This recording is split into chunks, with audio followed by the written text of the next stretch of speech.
So I'm going to take a very partial view into just some bits of it whilst trying to give some sense of what the rest of the thing looks like.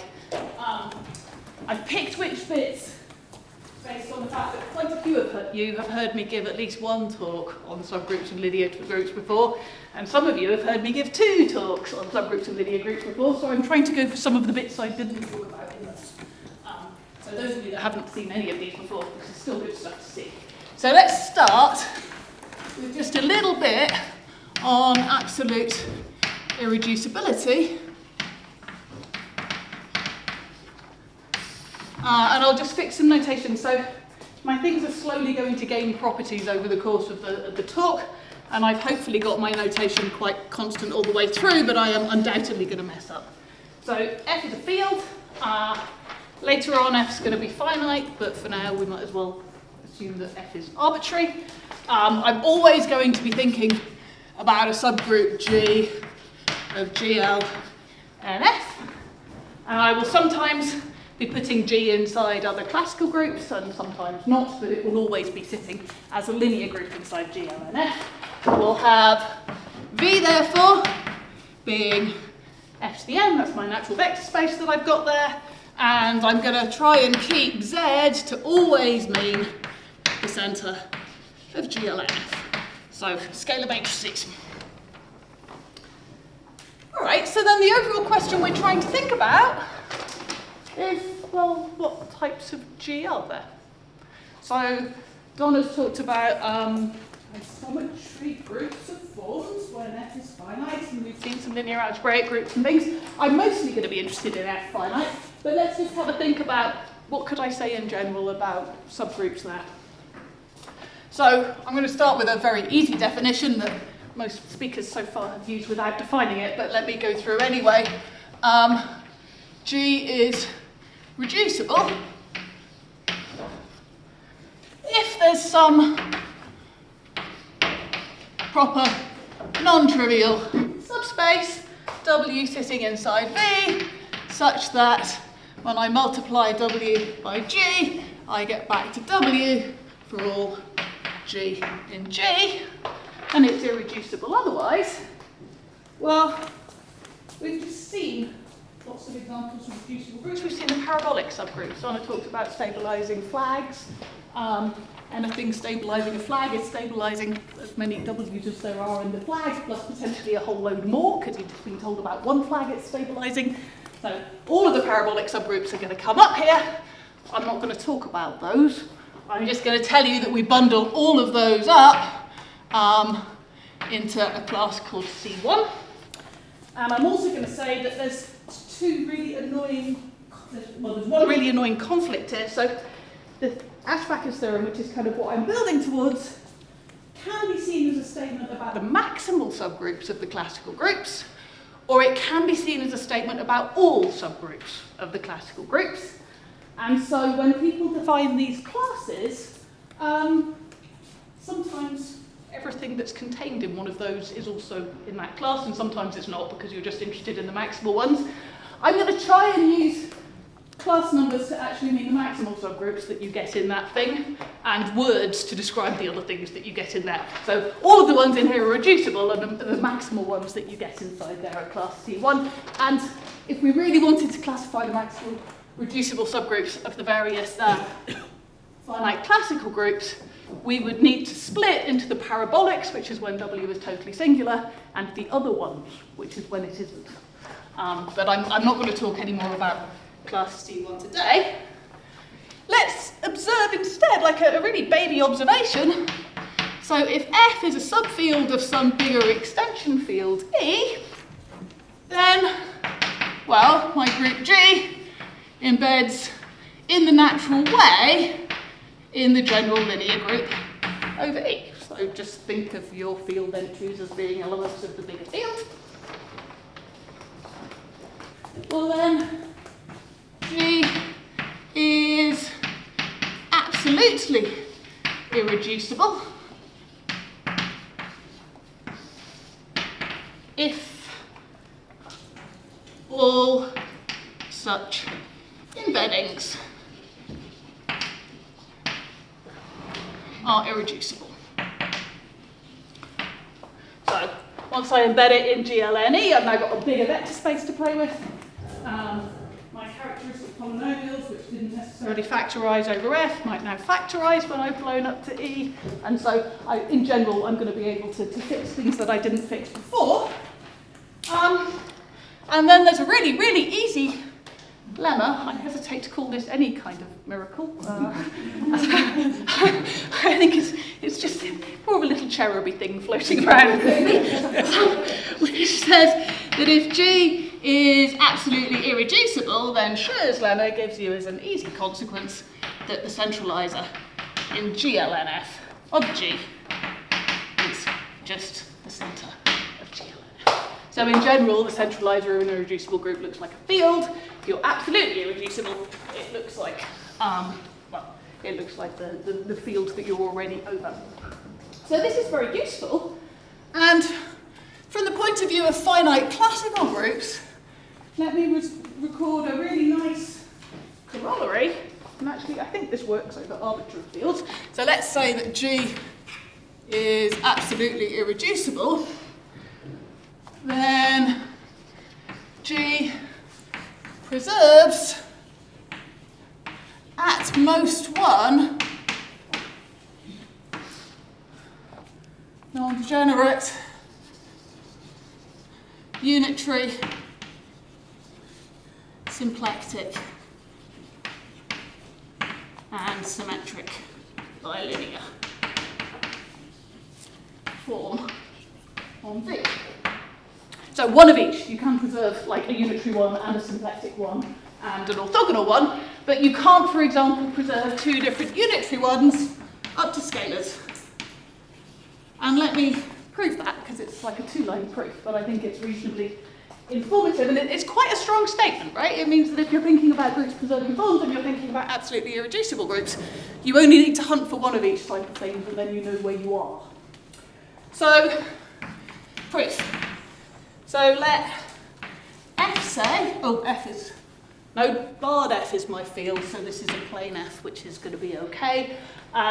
Let's have F and F1 say being Gram matrices of forms preserved by G. So that means the ij entry of F is what the form looks like on the I and J basis vector put in together. So you literally just work your way through your basis and put the corresponding form values into those Gram matrices. And let me just do a sample calculation for the unitary case, because it's probably the fiddliest, and show you how it looks. So, e.g., F and F1 unitary, and these are meant to be non-degenerate. Fortunately, I've got room. Okay, so unitary, so that means in particular that the form, I write sigma for the thing that Donna was writing is to the power q, so I've got my involutory field automorphism applied to every single matrix entry. So if you apply the involutory field automorphism to each entry of F and then transpose it, you get back to where you started. That's what being a unitary form is about. Well, G preserving F means that for all G and G, G, F, T sigma transpose is F. So I take my matrix G, I pre-multiply on one side. For the other side, I first of all raise to the qth power all of the entries and then transpose. 4 to 1, transpose, and then raise to the qth power all entries. They conveniently commute with each other. So I can rearrange that as GF equals F sigma GT inverse. Okay, so then what happens if we consider G multiplied by FF1 inverse? These are non-degenerate, so I can invert. Well, G times F, I've just seen what that is. So that's F times G sigma transpose inverse times F1. Well, that's the same thing. Sorry, inverse there. I'm doing this at undergrad level, right? I've just started, so nice to be undergradish. if we take the inverse out, we swap the order. So that's F times F G sigma transpose inverse. And that will have a 1 on it. And then we look at this equation. And imagine this with the inverse in the other place. And see that's the same as F G inverse F1. And I've still got the inverse sitting on the outside there. And so that's the same thing as F1 inverse G. And so I started with G times F1 inverse and I finished with F1 inverse G. So that tells me that F1 inverse had better be a scalar. And you can do the same thing. You can see that it depends on the type of form, because I used this at the beginning. And so the equation that I wrote down at the beginning would depend on what kind of form I was talking about. And also, the thing that the form matrix has to satisfy depends on what kind of form I'm talking about. So if it was symmetric, it would have to be symmetric. And if it was symplectic, it would need to be, well, alternating in it. Transpose gives you the negative and odd characteristic or fixed, but also zeroing down the value in even characteristic. So it's an easy little thing, this, but it's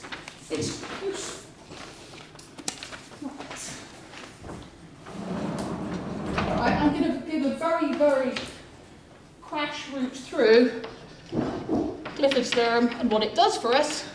And I apologise to the representation theorists in the room because I'm going to do this very badly and very quickly. So what have I got here? I'm going to temporarily just for... No, I think I'll keep F being arbitrary, but tell me if I say something not quite right. I'm really not going to do the full theorem here. So I'm assuming from now on that G is irreducible.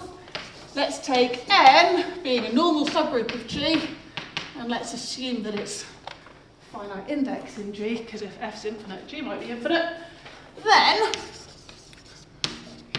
my vector space V, if I look at what happens when I act just with N, then it's going to split up, and actually all I want to say at this point is that it splits up as a direct sum like that of little submodules. So they pairwise intersect trivially.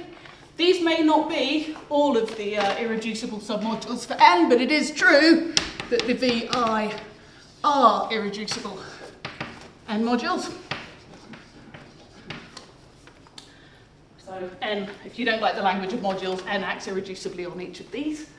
So if I think about just restricting to one of these, N is an irreducible subgroup. Each VI has dimension N over C, so they've all got the same size, and G doesn't, G permutes them, let me say. G permutes not the VI, but the irreducible N modules.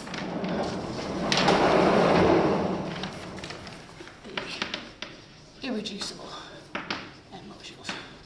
So if some of these are isomorphic, then there's more of them kicking around than I've written up. Right, well let's have a think about what that's going to give for us in terms of the structure. So let's imagine now I've got a group G with a finite index normal subgroup, and we see that if there exists a non-scalar, because if N is scalar I get nothing from this, right? If N is scalar I can write down just a basis and it's preserving the direct sum of the basis vectors and it's acting on the same way as each one, and I can introduce zero information.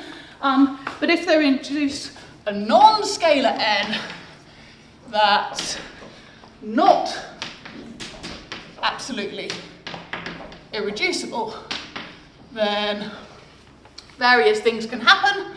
We get one of three cases. Either there's greater than one N class of the VI. So the action of N on V1 is not the same as the action of N on V2, for example. And with some work, you get to class C2, which I'm not going to talk about today. These are the imprimitive groups. Or C equals 1, but V1 is itself not absolutely irreducible as an n mod. So G is absolutely irreducible, but if I just look at this subgroup M, then blowing up to some bigger field means the whole thing's going to split up. And with quite a lot more work, you get to the maximal subgroups in class C3. Or C is bigger than 1, but all VI are pairwise and isomorphic. And with quite a lot more work, you get to tensor product groups. And I think previous talks I've given have mostly concentrated on those classes, so I'm not going to talk about them this time. But any of you wanting to know more, we've got like 3.5 days sort of still. So feel free to ask me later. I would like to concentrate on what's left, because in some ways what's left I think is a nice way of seeing some of the things that Donna was talking about. So I'm going to assume from now on that N, which is my non-scalar finite index normal subgroup, is absolutely irreducible. And let's notice that that means that G is absolutely irreducible as well. Because if things don't split up when I restrict all the way down to N, then they can't possibly split up when I'm looking at G. And so that tells me that ZG and the centre of N are both contained in the scalars. And notice, therefore, that I get an extra fact that I wouldn't always have for a normal subgroup, that the centre of N is actually contained inside the centre of G. In general, if you take a normal subgroup of a group, it might have quite a lot bigger centre than the centre of the whole thing. But in this particular case, because they both have to be scalar matrices, we get some extra restrictions, which makes taking quotients nicer. Nothing very weird is going to go on when I take quotients, because I'm only ever going to quotient by some scalar matrices. Right, I'm going to put an extra assumption on now. So if we really want to analyse the structure of a finite group, just looking at an arbitrary subgroup isn't very helpful. I quite like a normal subgroup with some kind of stuff to it. So let's assume in addition now that N is minimal, subject to being to, what have we got? N is normal in G, and N over Zn is not trivial. So it's a minimal non-scalar normal subgroup of G, and it's absolutely irreducible, so we're slowly gaining more and more and more properties here. And probably have moved properties finite here, because I'm about to do some finite group theory. So let's assume temporarily here for this next bit that F is finite, just for the justification of the next bit. You have to do it slightly differently otherwise. All right, well, what have I got here? I've got a minimal normal subgroup, so that tells me that there's a simple T such that N over Zn is isomorphic to T to the K for some K. Otherwise, there'd be some normal subgroup inside N, and there isn't. All right, so let's do some cases here. I'm going to spend very little time, because to do so I would have had to spend more time on these, talking about the case K bigger than 1. Let's think about the two possibilities here, and I'm basically just going to name things. So I might have T being cyclic of order R. I haven't said that T has to be non-abelian, I've just said that it has to be simple. So if T is going to be a cyclic simple group, then again, with some work, you eventually show a whole bunch of things. So let me write them down. That N looks like R to the little t for some T. That K is 2T. So that in fact what I've got is the square of the dimension sitting there. There's some centre underneath, obviously. And we eventually get the groups inside class C6. But it takes a little bit of work. So here you really want to talk about proper representation theory to understand how these R groups can wind up acting irreducibly. And I'm not a representation theorist. So if T is non-abelian and K is bigger than 1, Then again, with some more work, you get class C7, which is what's called tensor-induced. And these really aren't much scarier than class C4, which I also didn't tell you about over here. What you've done is you've taken lots of copies of a group T with some centre underneath, and you've tensored them all up together, and then you're also now allowing yourself to permute these copies. Right. It's the permuting the copies that's making this group N the absolutely irreducible. If I wasn't permuting the copies, then I could pull one factor out, and that would be reducible, but because I'm permuting them round, I'm not allowed to. All right. So what have I got left, having just thrown out most of group theory? We are down to the case, which is the one I was going to talk about mostly today, which is the case of K equals 1. So let's see how we might think about those. That.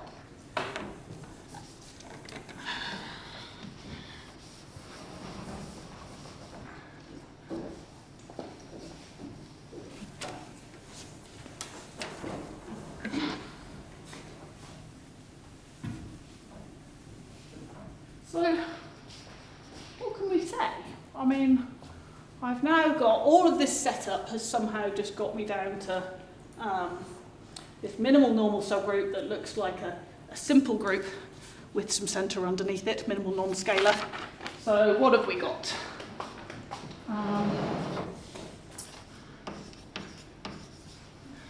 Section 3? Section 3? Yes. I've got a whole heap of things here, right? So we've got that quasi-simple, absolutely irreducible, minimal subject to being non-scalar, normal subgroups,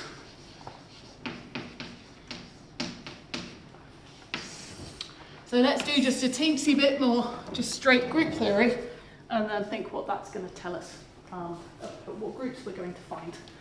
So I don't think this has come up before, but it might have done.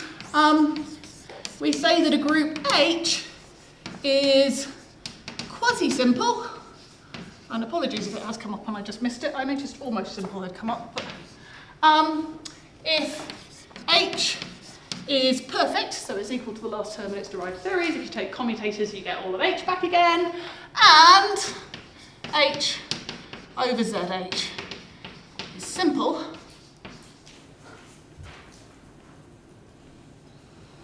Well, the setup that we've got here, what have I got? I've got, let me now introduce, C is going to be a group of isometries of one of Donner's forms, so it was a classical form. And let's now think about G being sitting inside this C. So C might be all of GL. Or it might be a unitary group or a symplectic group or whatever, but it's now sitting inside some C, and I'll keep it inside GLNF. So this is isometry group of one of these forms. I'm actually going to want to change the forms a few times to do what I'm doing, so I'm not going to specify a name for the form at this point. Well, we've just seen over here that the centralizer inside GLNQ of this normal subgroup N is just the scalars. So if N's going to be a normal subgroup, I've got G over the centralizer in G of N has to embed into aut T. I've got a normal subgroup, all I can do is centralize and act on it, and centralizing is just the scalars, so that tells me that G over the centre of G has to embed inside aut T, and out T is soluble thanks to the prior conjecture, which is then a theorem. So if you take a non-abelian finite simple group, oh, sorry, I missed a step that I meant to write down. I meant to write down that if C is 1, then T is non-abelian, because I can't have central bicyclic as a group structure. Sorry, I completely forgot. Right, so that's the point there. Since I can't have central bicyclic, all of this stuff now we're thinking about non-abelian simple groups. Sorry, that was caught in a change of page. Right, so that tells me here that G infinity is actually n. So I started out just with a minimal non-scalar normal subgroup, and what I've got now is that actually the last term in the derived series of G is actually n, and G over the centre of G just looks like the automorphism group of T.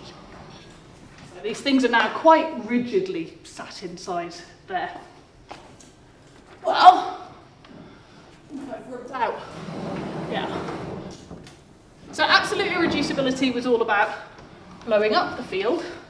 Let's think about what happens when we shrink the field. So if I've got some field F0 contained in F. Now what I'd like to just say is that GLN F0 is a subgroup of GLNF.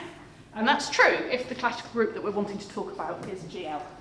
But it's not always true if I want C to be not GL, unfortunately, because the form might get messed up, and that's exactly what I'm going to spend the rest of the talk talking about, how the forms can be preserved or messed up. So I've got some field F0 contained inside F. If I fix B to be an F basis of V, so have I missed something, Donna? It's fine. It's fine? All right. If I take B to be some kind of F basis of V, and I write V0, say, to be the span under this smaller field of the basis, then I've got a nice copy of the group that we'd like to have. We'd kind of like to have just take your standard basis and take the span under F0, but I'm not going to be able to do that, so I want to take just an arbitrary F basis. All right. Yes.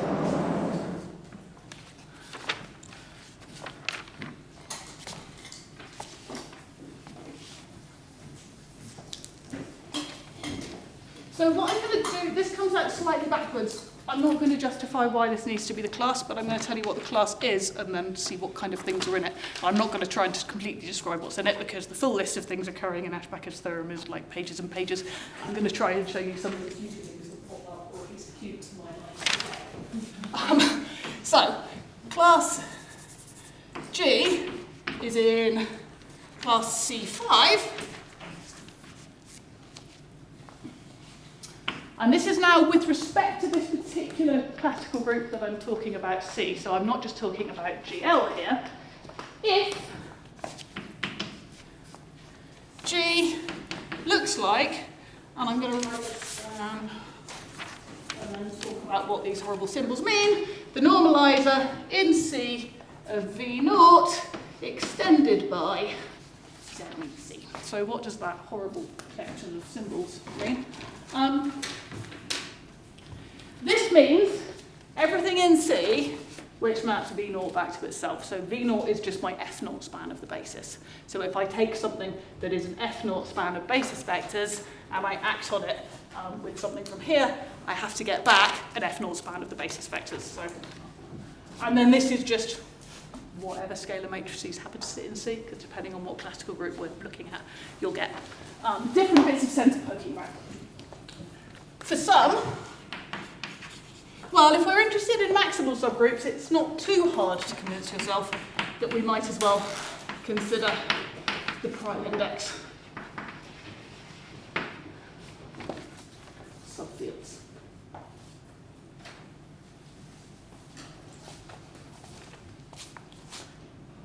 And if I was doing this over algebraic groups, I'd be wanting to do this bit of morphisms of fields and fixed points, but I'm going to stick classical at this point. So I do keep F being finite, I think, for now. But let's see. So the easy case first. If C is just GLNF, then all of these bases are equivalent, so I might as well have just picked the standard basis to start with.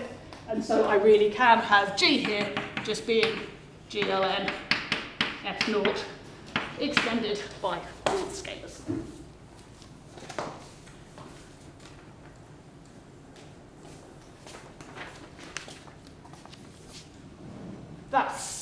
not always going to be maximal in the whole of GL. You then have to do a horrible calculation about exactly what determinants arise to tell you in what extension of SL this thing is going to wind up being maximal in. And having done that calculation, then the orbit stabilizer theorem and working out what's got determinant 1 tells you how many classes it splits into in SL. But on some level, this is then like first year graduate theory maths doing the rest of it. It's fiddly, but it's not particularly insightful. But I said I was being awkward because we're talking about various different classical groups here. So let's imagine instead now that I've got SPNF, and I'm going to fix my form. And you'll see, well, there's several standard forms I could have picked. I'm going to pick the form with Gram matrix, a whole load of ones, down the anti-diagonal, and then at the halfway point you switch to -1s down the anti-diagonal. So it transposes your negation. Well, the nice thing about this form is that it's over the prime subfield. So I can stick with this basis and just switch to being over a smaller field, and my group which preserves this form over the prime subfield is the same as the thing that preserves this form over the square. Is sitting inside the thing that preserves the thing over the square and over the cube and over the fourth. So actually here I get G equals SP and F naught with respect to this form being maximal inside C. So that's also nice and easy, and that works whenever you take a prime index subfield, because obviously if you take a non-prime index subfield, it's going to sit inside some prime subfields along the way. But then let me show you a weirder thing that happens. So let's take GC now, to be GU and Q. So that means that we're actually, my vector space is over GFQ squared. So let me fix Z to be primitive in FQ squared. So that's going to generate the multiplicative group of the field. And let's consider the group SP and Q. So this is naturally sitting in GFQ to the n. And I'll keep this same form F.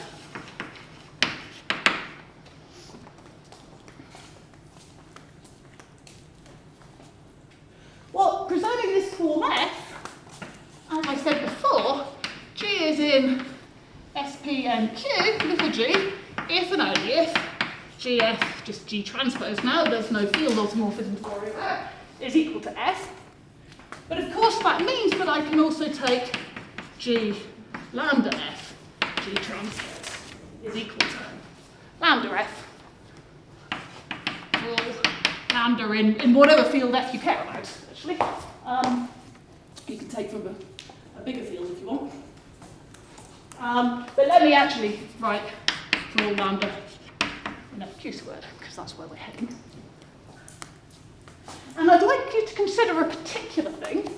So let's let alpha be my primitive element to the power q plus 1 on 2. Then my element G certainly preserves the form alpha times F. I've got to preserve F, and so it preserves alpha times F.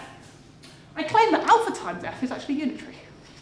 So alpha times F is a way of turning what was a symplectic form over GFQ into a unitary form over GFQ squared.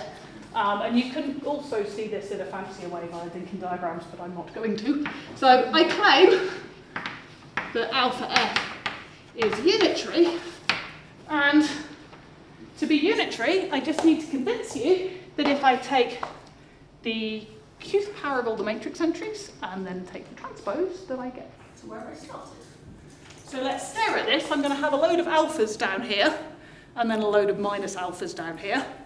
And so I want to take the qth power and then the transpose, and that's going to put minus the qth powers up at the top. Right? So let's just think about this. Alpha to the q is z to the q q plus 1 over 2, which is z to the q squared minus 1 plus 1 plus q over 2. Cool, but all of this is q odd. Yeah, wouldn't it?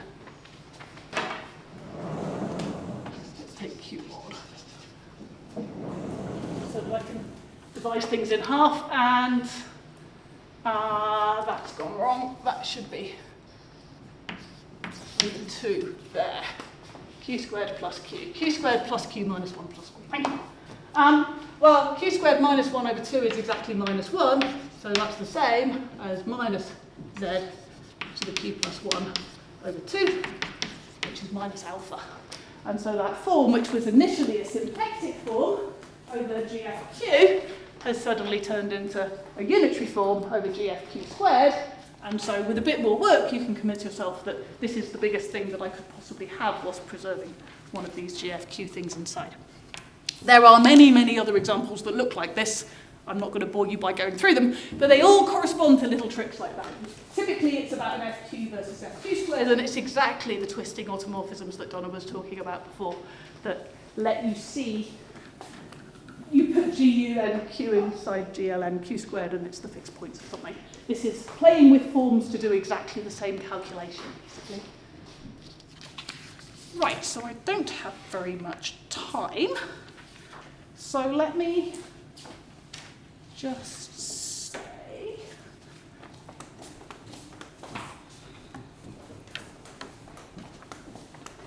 so you get a list out there by thinking about how you can preserve a smaller field inside your bigger field, but you don't get a very big list out. Roughly speaking, it's the same forms over various prime index subfields. Sometimes the prime 2 is an exception, and then the unitaries have symplectic and orthogonal roots inside them. You obviously can't fit linear roots inside like this, they're too big. Just like the divisors won't go. So let's add on a further assumption to our poor straining minimal normal subgroup n that's been sitting there for some time now. And let me now say that assume n can't be defined over a smaller field. And comment that this is really quite easy to test computationally. So for those of you that are character theorists, this is exactly all the traces of the elements of n. When you work through the traces, there are things that are not sitting inside any smaller field. So what we were really doing is a change of basis, and that's not going to change your character values. So it can't be defined over a smaller field. Well, we make another definition. We say that in G is in class C8 if n is, let me write generally, there's more than one definition of class C8, and it depends what you're trying to do. The generally quasi-simple classical group on my vector space V. And n is not C empty. So C is the classical group that I'm thinking of as sitting in. So I don't want SL if I'm talking about GL to be here. That's a bit silly. But it could be any of the other ones.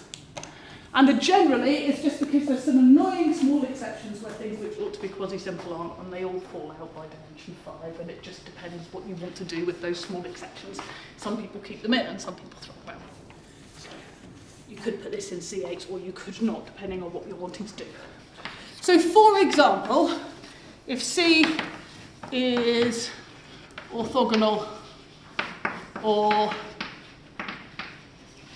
unitary, then you can show pretty easily, just using order conditions, that C8 is empty. Like, you can't fit a symplectic group inside either of those.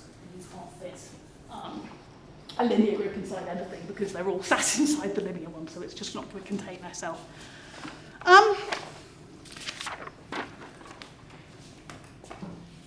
If C is GL, you get everything.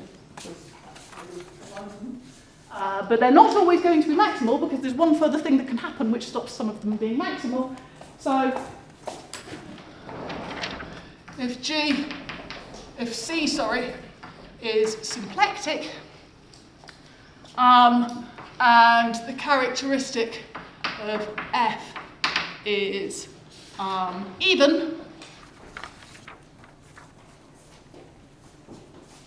well, I can choose if I want the group that I call GOM plus Q. So that's the isometry group of an orthogonal form of plus type, which is one of the two types of forms that Donna was talking about. I can choose that to have bilinear form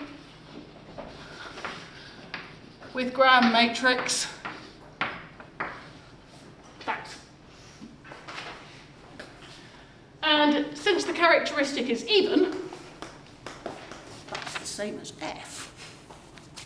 So that means that if I pick this particular form, then I naturally see GO is sitting inside SP, and since all forms are equivalent, if I picked a different copy of SP, I'd just get a different copy of GO, but maybe it wouldn't look so nicely inside it. I mean, this is a particularly nice, everything lines up, because I've got everything defined over the prime subfield, so it sort of sits in there beautifully, perfectly. GO minus, if you remember, that was one of the twisted ones. So it's one of the ones that sort of doesn't naturally sit inside GLMF, except it happens to. But really it wants to exist over the square field. It can be chosen to have bilinear form, 1, 1, and then 2 B's. These are a trace, these are what's left of a quadratic form that had some extra conditions on it, where ax squared plus bx plus c is irreducible over fq. So this is the bit of it that's really wanting to be over fq squared, but it's not, it is over fq. And when I just look at the bilinear form, so obviously to be these you also have to preserve a quadratic form, but that's an extra condition. In particular, you have to preserve the bilinear form, and well, that's also a symplectic form. Yes, sorry. And you go. Sorry, I think I missed it. Where is the A coming from? You can. There has to be some polynomial that looks like this. Oh, there exists. Yeah. Okay. So I've written it like this. I mean, B could actually be pretty much anything, but I've written it like this just to try and explain what that, because you don't normally see that form matrix. We would normally just give you the quadratic form, and I'm giving the corresponding bilinear form, and it looks a bit weird, so that's where it's come from. So yeah, you'd normally think of yourself as having a quadratic form, which had like an ABC naught in the middle there. But when I've blown up to the bilinear form, the A's disappeared and the C's disappeared, and so I've just got B left. Was that the same question? Good. So yeah, but in fact, by scaling the A, I can, yeah, but I have to pick one that's irreducible. So therefore, this is also symplectic. And then I have lied, I'm afraid, slightly about some technicalities here. So I've put SP in here, and I've told you that I can put a symplectic group inside a unitary group. But if you recall back when I was doing some general theory over here, there's also the possibility of some automorphisms. And one of the automorphisms that, say, the symplectics have is there's something of order 2 that scales the form. Now, that's not sitting there in the isometry group of the form because it multiplies it by something. But depending on congruences of n and q, it's possible that I could stick that automorphism on, which would scale the form, and then fix it by multiplying by a fourth root of unity scalar that GUNQ has. So I scale it and then unscale it again. And so I can get some actual normalizing things here. And similarly, I can get some actual normalizing things there. I mean, not in this case, actually, I don't, but over here, I definitely can get some actual normalizing things. So the maximal subgroups can be irritatingly just a little bit bigger than this pretty picture I've shown you, but they're not much bigger than that. Right, let me finish with just taking a theorem and some applications. Let's come over here. So, I have just given the world's dodgiest proof of Ashbacher's theorem, so let's state Ashbacher's theorem. And then I just want to talk a little bit about it rather than writing very much more. So here's the theorem. It says that if C is one of these classical groups of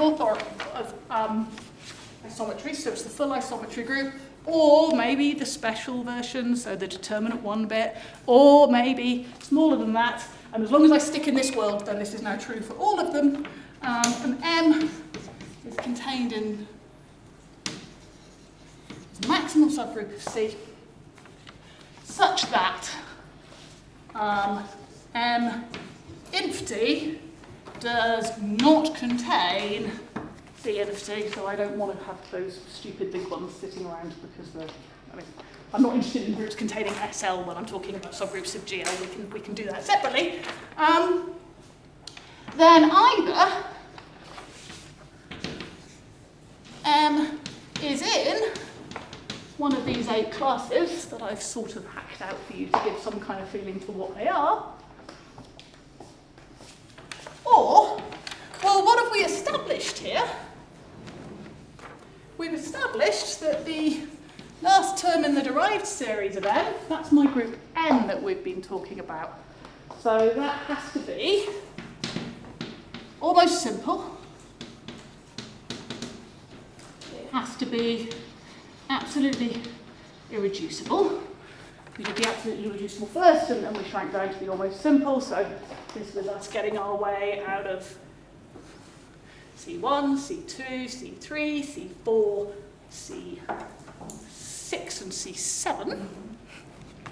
So that's, if either of those fail, then you're in those 7 classes.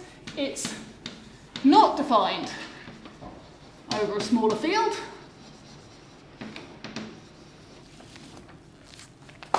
So it's not preserving some subfield structure, because otherwise it would be in C5. Preserves no additional forms, let's say.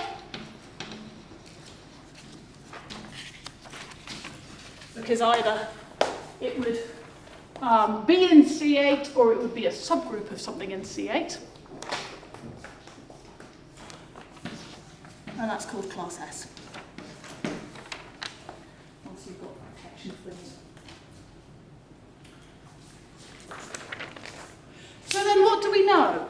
Well, all of this is glorious, but it's a one-directional statement. It says if maximal, then these.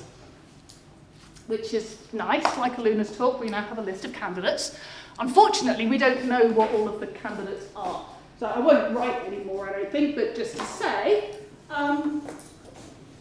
if the dimension n is at most 15, then we have the full answer, like complete answer, partly due to John Braid, Eric Holt, and myself in dimension up to 12, partly due to my PhD student, Schroeder, in dimensions 13, 14, and 15. In dimensions 16 and 17, we're really close to having the correct answer. So Derek had a student, Daniel Rogers, that did those dimensions modulo just a couple of questions about orthogonal groups, because they're annoying.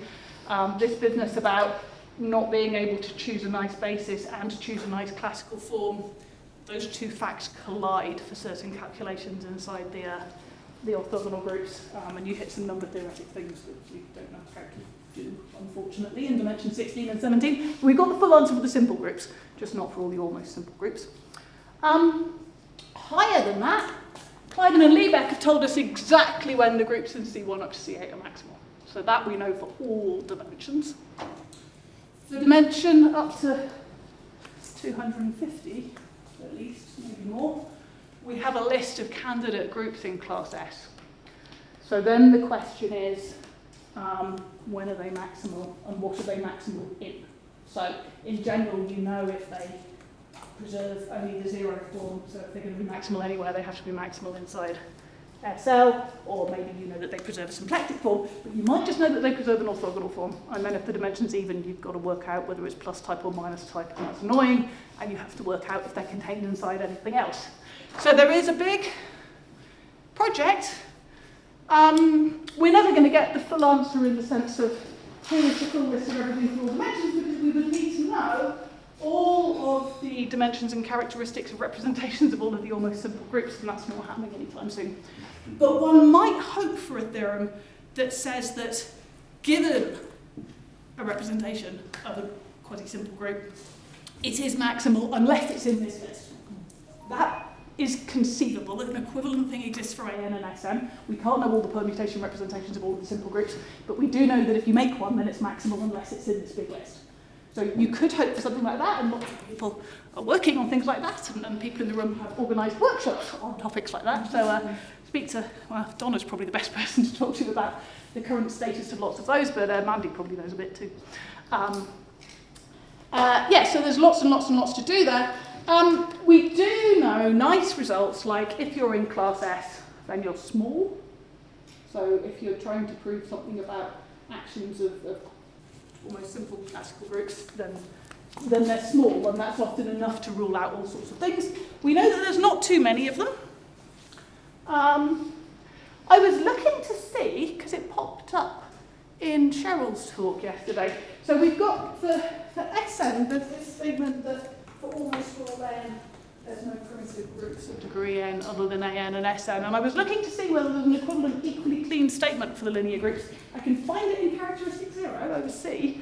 There's various papers due to Martin Liebeck and others, but I couldn't find it in characteristic P, but I might just be being ignorant. So I think we don't know those densities. There's some obvious exclusions. You can put the alternating and symmetric groups in all over the place. So just like for the primitive groups, you want to rule those out. You would need to rule those out in this case as well. But there might be a density result that's known in characteristic P, and I'll mention that as well.